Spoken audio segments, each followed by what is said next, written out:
जय हिंद दोस्तों। हमें उम्मीद है कि आप मंजिल रूपी संगम तक जाने के लिए संघर्ष रूपी राह में सवार होंगे। उस दिन हम पढ़े थे मगध साम्राज्य। आज हम गुप्त वंश के बारे में कुछ सीखेंगे।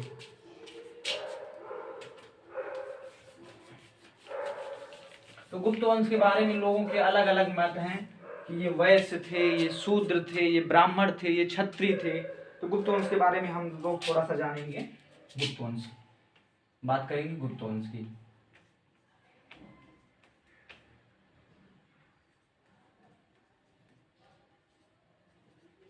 275 से 550। तो कहा जाता है कि गुप्त जो थे ये कुषाणों के सामंत थे। गुप्त जो थे ये कुषाणों के सामंत थे। अब कुषाण में हम आगे पढ़ेंगे कि गुप्त कुषाण वंश का जो संस्थापक था या उजुल कडफिसेस था, और उसके बाद उत्तराधिकारी बनता है भीम कडफिसेस। इसने सबसे पहले शुद्ध सोने के सिक्के जारी किए थे। ये सब हम आगे पढ़ेंगे। तो गुप्त वंश में देखो सब अलग अलग मत थे, हम इनके मत को पढ़ेंगे। पहले थे हरिशंकर ओझा। हरिशंकर ओझा हरिशंकर ओझा के अनुसार ये क्या थे? हरिशंकर ओझा के अनुसार ये क्या थे? क्षत्रिय थे। नंबर 2 पे बात करेंगे हम सोमाली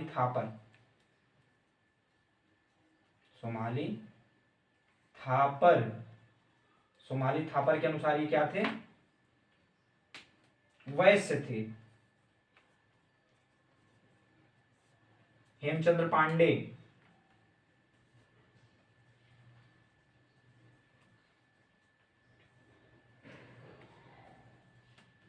पांडे के अनुसार ये क्या थे? ब्राह्मण थे।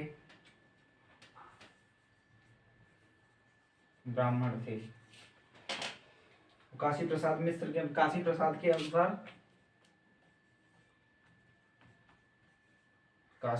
के अनुसार ये क्या थे? शूद्र थे। तो जो सर्वमान्य मत जो इतिहास मानता है वह इन्हें ही मानता, सोमाली थापर को। तो गुप्त क्या थे? वैश्य थे। यह कुषाणों के सामंत थे।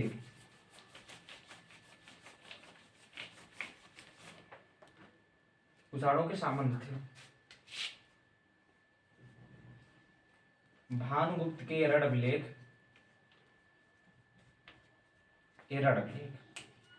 भानुगुप्त के एरड़ अभिलेख से पता चलता है कि जो प्रारंभिक गुप्त थे इनका जो विस्तार हुआ उत्तर प्रदेश बिहार तक हुआ। उत्तर प्रदेश बिहार।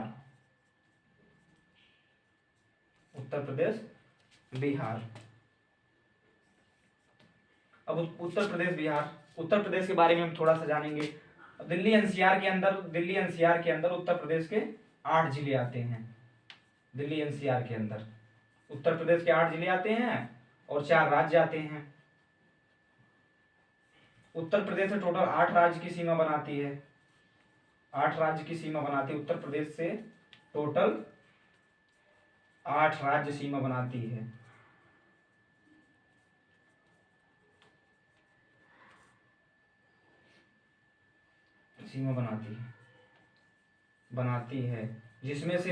जिसमें मध्य प्रदेश के टोटल 11 जिले, अर्थात मध्य प्रदेश से सबसे ज्यादा जिले लगते हैं उत्तर प्रदेश से।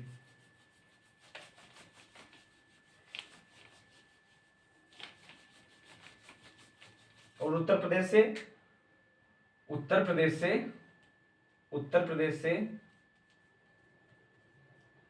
से नेपाल के 7 जिले लगते हैं। उत्तर प्रदेश के 7 जिले नेपाल से लगते हैं।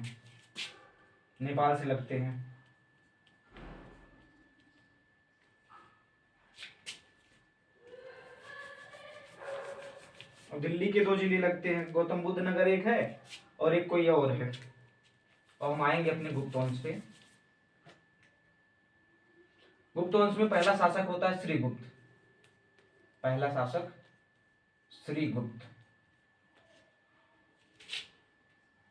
275 से 300। उसके बाद आता है घटोत्कच। घटोत्कच 300 से 319।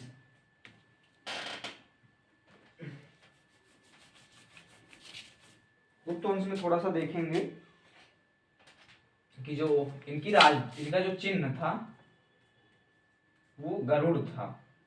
चिन्ह जो था गरुड़ था और राजधानी जो थी पाटलिपुत्र थी। तो वो जान गए इनका चिन्ह क्या था और ये क्या था। अब इनके जो संस्थापक थे, वो श्रीगुप्त थे। श्रीगुप्त के बाद होते हैं इनका जो था 275 से 300, अभी हम देखे ही हैं। और इनके बाद आते हैं घटोत्कच।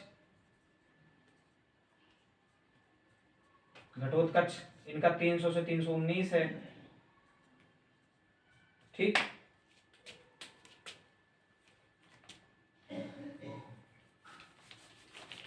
अब गुप्त का जो वास्तविक संस्थापक चंद्रगुप्त प्रथम को कहा जाता है।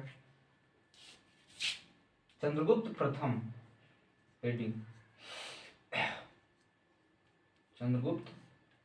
प्रथम इसे गुप्त वंश का वास्तविक संस्थापक माना जाता है।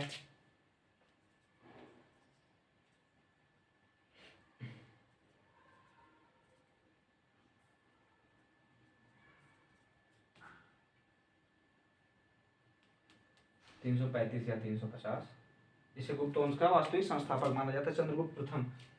इसकी जो पत्नी थी कुमार देवी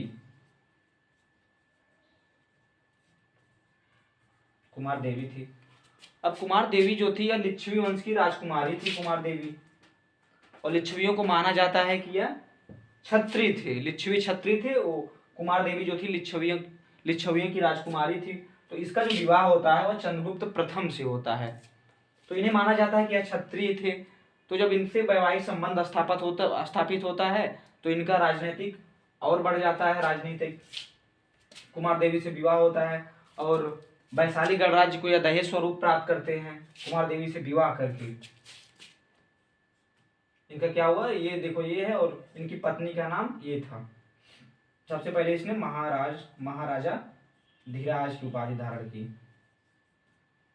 महाराजा धीराज की उपाधि किसने धारण की? चंद्रगुप्त प्रथम ने। उनकी माता का नाम देवी गुप्त था। माता का नाम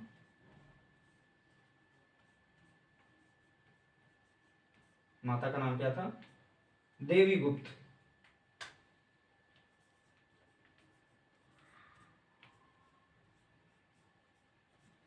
गुप्त वंश में पहला ऐसा शासक चंद्रगुप्त प्रथम जिसने अपने शासन काल में ही अपना उत्तराधिकारी अपने पुत्र को चुन लिया था, समुद्रगुप्त को।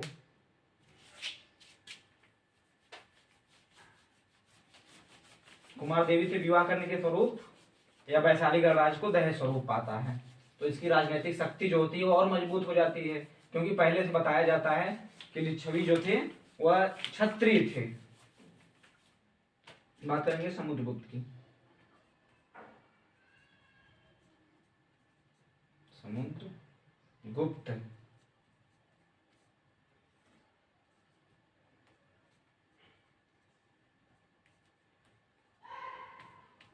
तो चंद्रगुप्त प्रथम ऐसा शासक था पहला गुप्त वंश में जिसने अपने समय में ही उत्तराधिकारी से नियुक्त कर दिया था समुद्रगुप्त को। और समुद्रगुप्त को भारत का नेपोलियन कहा जाता है। समुद्रगुप्त को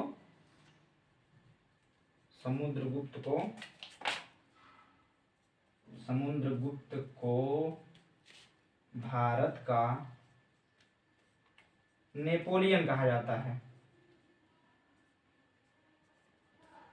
नेपोलियन कहा जाता है। अब समुद्रगुप्त को भारत का नेपोलियन किसने कहा? विंसेंट आर्थर स्मिथ ने 1904 ईस्वी में समुद्रगुप्त को भारत का नेपोलियन कहा। किसने कहा? विंसेंट आर्थर आर्थर स्मिथ ने, थोड़ा राइटिंग गड़बड़ है, इसके लिए दिल से क्षमा। विंसेंट आर्थर स्मिथ ने 1904 में कहा। भारत का नेपोलियन जो समुद्रगुप्त को कहा, विंसेंट आर्थर स्मिथ ने कहा। अब समुद्रगुप्त ने उत्तरापथ के 9 शासकों को पराजित किया। उत्तरापथ के 9 शासकों को पराजित किया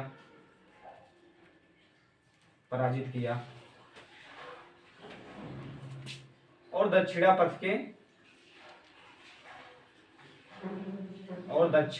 के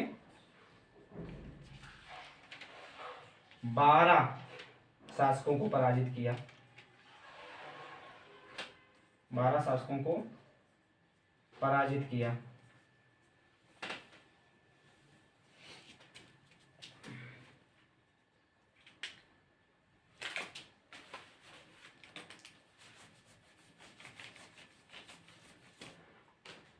समुद्रगुप्त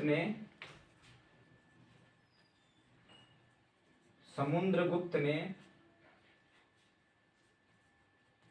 महान बौद्ध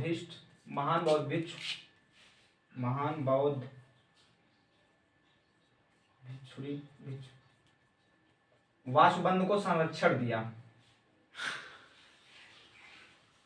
वासुबंद को संरक्षण दिया। महान बौद्ध भिक्षु जो थे वासुबंद, इसने संरक्षण उन्हें दिया था समुद्रगुप्त को।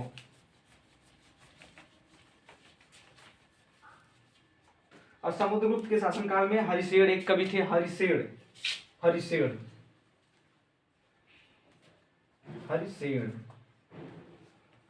उनकी एक रचना है प्रयाग प्रशस्ति, जो कि बहुत ही फेमस है।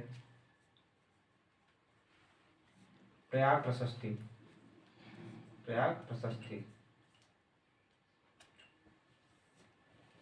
और प्रयाग प्रशस्ति का अर्थ है प्रशंसा के लिए की गई रचना। इसका अर्थ है प्रशंसा के लिए की गई रचना। तो प्रयाग प्रशस्ति में समुद्रगुप्त के प्रशंसाओं की रचना है। समुद्रगुप्त के प्रशंसाओं की रचना है प्रयाग प्रशस्ति।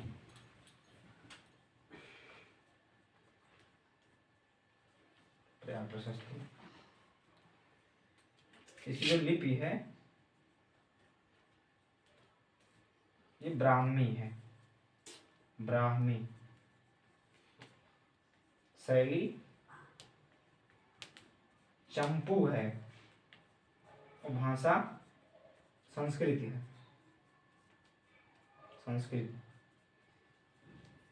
भाषा इसकी संस्कृति है।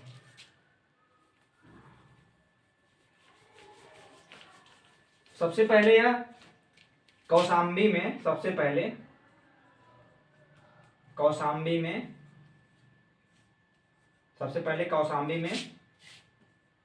अशोक स्तंभ के ऊपर उद्गृत थी। सबसे पहले कहाँ थी? अशोक स्तंभ के ऊपर थी, कौशाम्बी में उद्गृत थी। अशोक स्तंभ पर उद्गृत थी। फिर अकबर के शासनकाल में जहांगीर इसे इलाहाबाद लाता है। कौन लाता है? जहांगीर लाता है। और सबसे पहले कहाँ थी? तो कौशाम्बी में अशोक स्तंभ पर उद्गृत थी। इसकी जो शैली है वो चंपू है, रचना जो और वो क्या लिपि जो है ब्राह्मी ही है और संस्कृति भाषा ही है। और समुद्रगुप्त को कविराज कहा जाता है। कविराज, इसके सिक्कों पर इसे बीड़ा बजाते हुए स्थिर मुद्रा में देखा गया है। कविराज भी कहा जाता है किसे? समुद्रगुप्त को।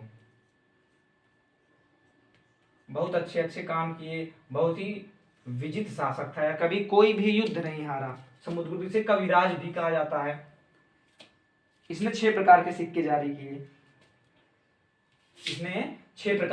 जारी किए। नंबर 1 धनुर्धारी प्रकार के सिक्के,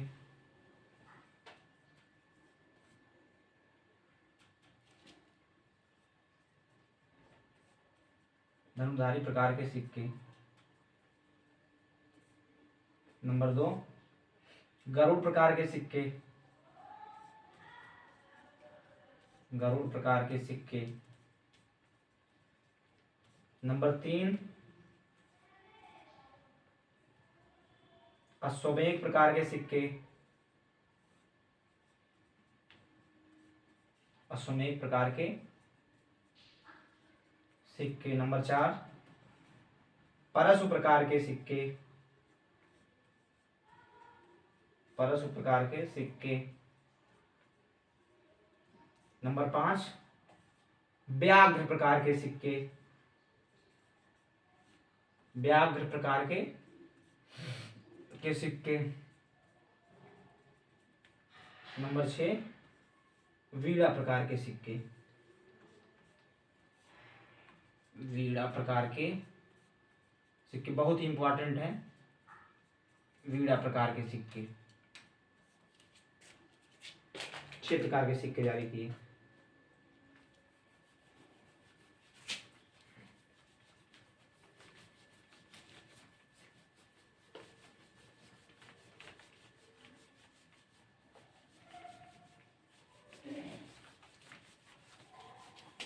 समुद्रगुप्त के बाद एक बहुत ही दुर्बल शासक होता है जिसका नाम है रामगुप्त।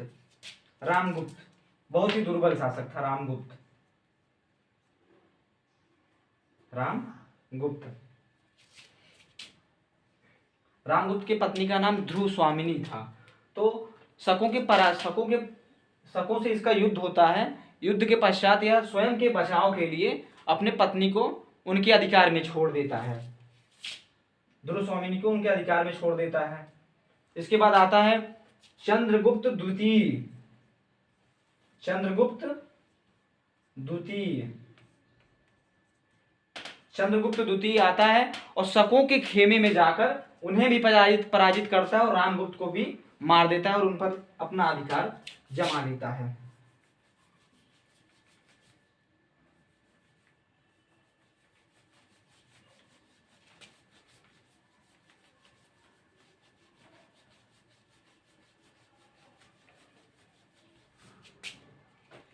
अपना अधिकार जमा लेता है। चंद्रगुप्त द्वितीय। चंद्रगुप्त द्वितीय।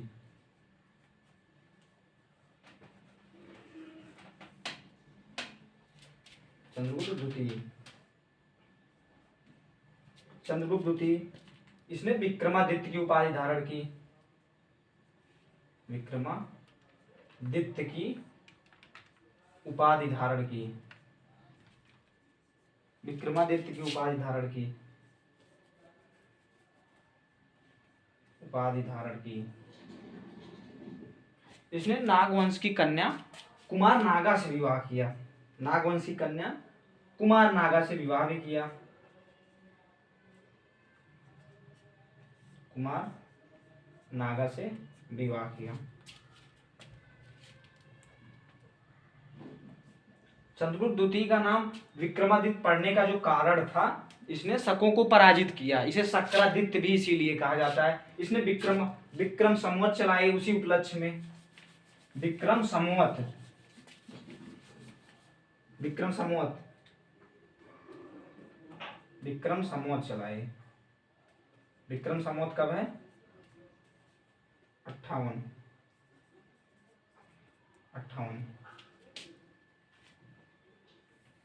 इसने विक्रम संवत चलाए और विक्रमादित्य की उपाधि धारण की। इसने कुमार नागा से विवाह किया नागवंश की। इसे माना जाता है यह बहुत ही पराक्रमी शासक था। बहुत ही पराक्रमी शासक था।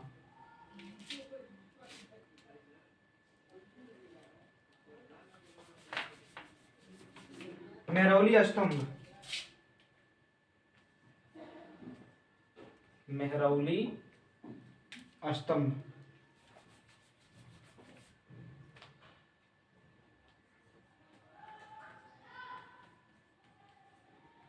मेहरौली स्तंभ। मेहरौली स्तंभ कहाँ है? दक्षिणी दिल्ली। दक्षिणी दिल्ली मान लो, कुतुब मीनार के समीप है। कुतुब मीनार के समीप है। इसमें चंद्र नामक शब्द अंकित है, जो कि इसके विजय से संबंधित है। चंद्रगुप्त द्वितीय के लिए अंकित कराया गया है चंद्र नामक शब्द।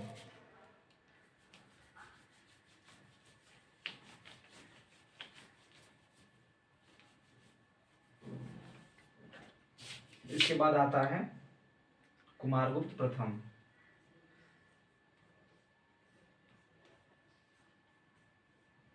कुमारगुप्त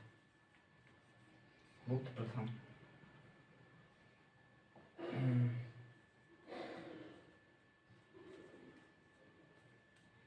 कुमारगुप्त प्रथम नहीं, गलत है।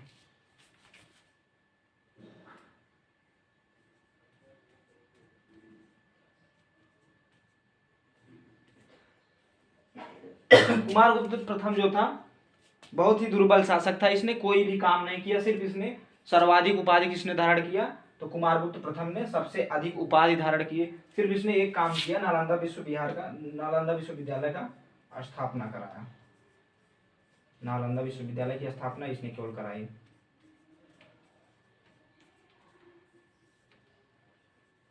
विद्यालय की स्थापना कराई, यही एक काम किया। सबसे ज्यादा उपाधि धारण किए, एक भी युद्ध नहीं किया था कुमारगुप्त प्रथम।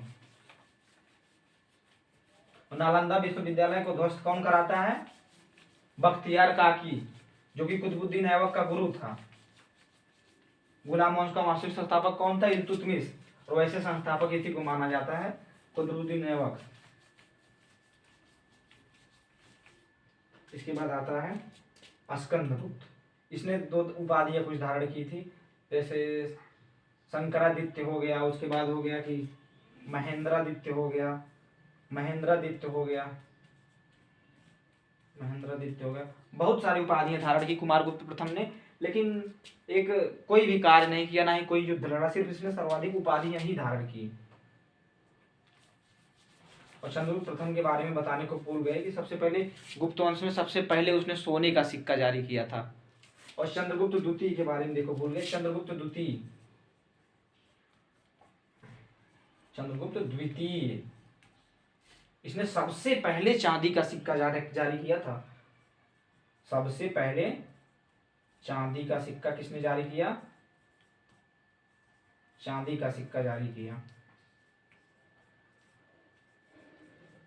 किया चंद्रगुप्त द्वितीय ने।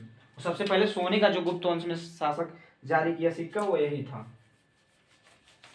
इसके बाद बात करेंगे हम स्कंदगुप्त की।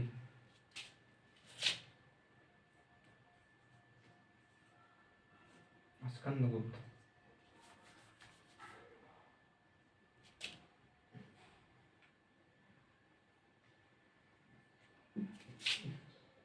इसके समय में 9 रत्न भी होते हैं। 9 रत्नों के नाम लिख सकते हैं। गुप्त काल में 9 रत्न होते हैं। एक था Kalidas, number 2 Dhanvantari, number 3 Varahamihira, number 4 Amar Singh,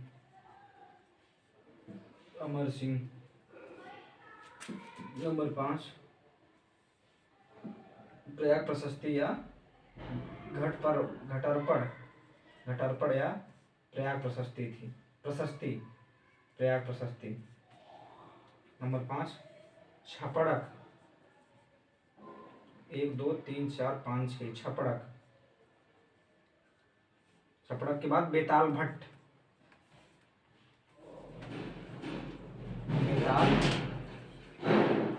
उसके बाद बेताल भट्ट के बाद आ जाएंगे शंकु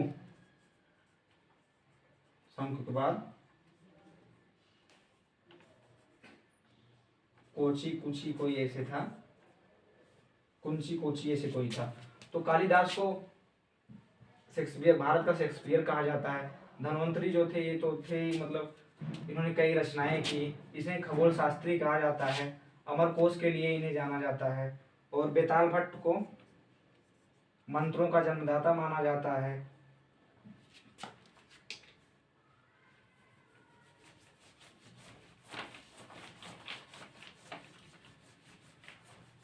बात करेंगे स्कंदगुप्त की। स्कंदगुप्त,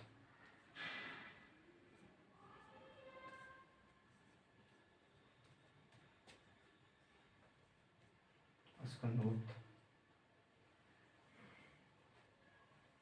स्कंदगुप्त के बारे में बात करेंगे। सबसे पहले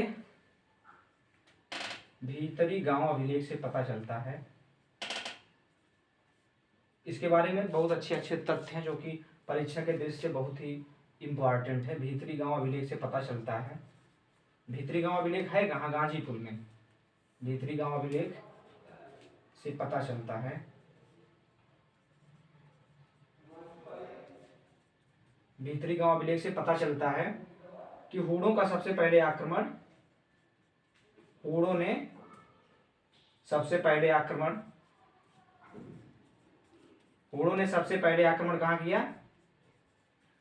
स्कंदगुप्त के शासनकाल में किया। तो स्कंदगुप्त के शासनकाल में जो हूणों ने सबसे पहले आक्रमण किया वह जानकारी हमें भीतरी गांव अभिलेख से मिलती है। स्कंदगुप्त के भीतरी स्कंद जो भी मतलब स्कंदगुप्त के शासनकाल में जो आक्रमण किए हूण, इसकी सर्वप्रथम जो हमें जानकारी प्राप्त होती है वो भीतरी गांव अभिलेख से पता चलती है। और ये कहाँ है? गाजीपुर में है। गाजीपुर में है।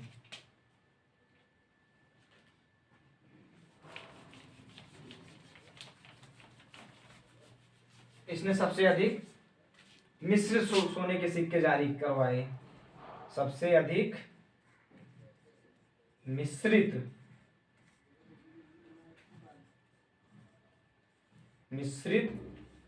सोने के सिक्के जारी करवाए।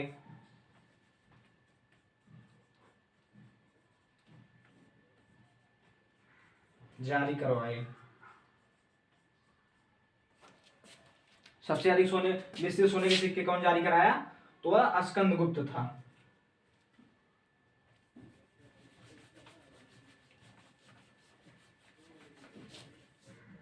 और इसने अपनी राजधानी कहाँ बनाया? कहाँ बनाता है? अयोध्या। अयोध्या अपनी राजधानी स्थानांतरित करता है। इसी के शासनकाल में कौन सी झील है? इसी के शासनकाल में सुदर्शन झील टूट जाती है। सुदर्शन झील के टूट जाने पर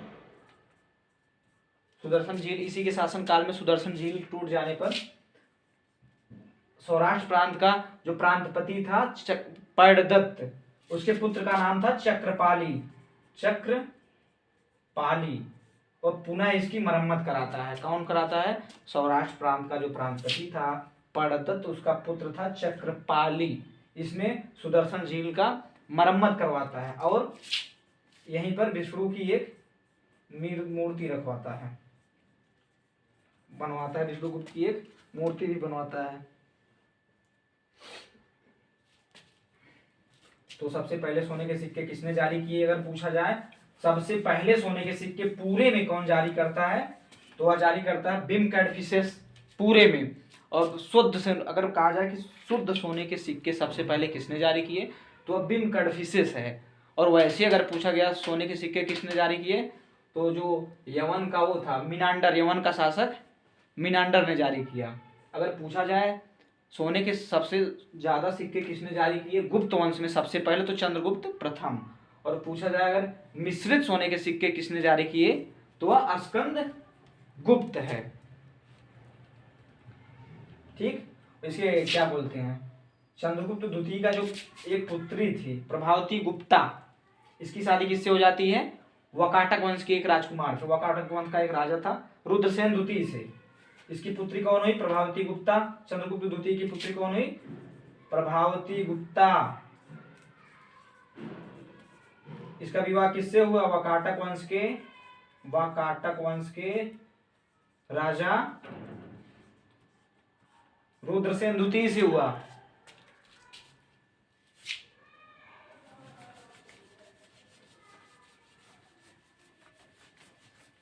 आज की क्लास का समापन यहीं पर करते हैं। कल पुनः हम पढ़ेंगे आगे इसके।